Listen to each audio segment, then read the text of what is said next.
ஒருவன் ஜலத்தினாலையும் பிறக்க வேண்டி இருக்கிறது, ஆவியினாலும் பிறக்க வேண்டி இருக்கிறது. அப்படி ஒருவன் பிறவாவிட்டால் தேவனுடைய ராஜ்யத்தில் பிரவேசிக்க மாட்டான். அல்லேலூயா. அடுத்த வசனம் வாசிக்கலாம்.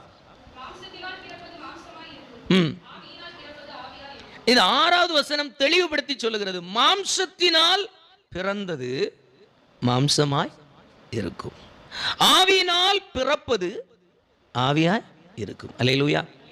நம்முடைய வாழ்க்கையில தாயின் கருவிலே நாம் பிறந்த பொழுது ஒரு பிறப்பை எடுத்திருக்கிறோம்.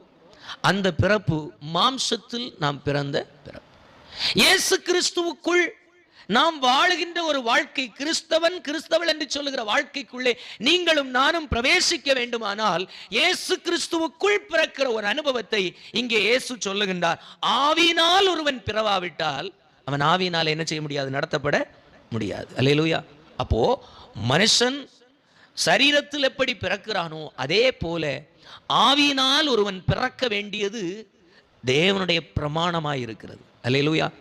அதனால தான் நாம் ஆண்டவரை நேசிக்கிறவர்கள் என்று சொல்லி எல்லாரும் ஓடுகிறது போல் ஓடவில்லை.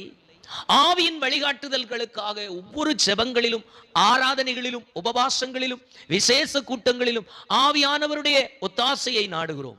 நம்முடைய வாழ்க்கையில கலக்கம் வரும் பொழுது, தோல்வி வரும் பொழுது, என்ன செய்ய வேண்டும் என்று சொல்லுகிற வழி அறியாமல் இருக்கும் பொழுது ஆண்டவருடைய சமூகத்திலே அமர்ந்து ஆவியானவர் தேவனுடைய சித்தத்தை நமக்கு வெளிப்படுத்தும்படிக்கு நேரத்தை ஒதுக்குகிறோம். அல்லேலூயா. அந்த நிலைமை எங்கிருந்து ஆரம்பிக்கிறது என்று சொன்னால், தேவனிடத்தில் நம்முடைய வாழ்க்கையை ஒப்பு கொடுக்கும் பொழுது தேவனுடைய ஆவியானவருடைய சமூகத்திலே நாம் அவருடைய சித்தத்தில் நடக்கும்படிக்கு ஆவியானவரால் நடத்தப்படுகின்ற ஒரு தேவ சித்தத்திற்கு நம்மை ஒப்புவிக்கின்ற ஒரு உடன்படிக்கைக்கு பாத்திரவான்களாய் இருக்கிறோம். அல்லேலூயா. அந்த உடன்படிக்கைக்கு பங்குள்ளவர்களாய் மாறின பிற்பாடு நம் ஒவ்வொருவருக்குள்ளும் ஆவியினாலும் ஸ்தோத்திரம் மாம்சத்தினாலும் பிறந்த 2 பிறப்பு நமக்குள்ளே வருகிறது. அல்லேலூயா. அல்லேலூயா.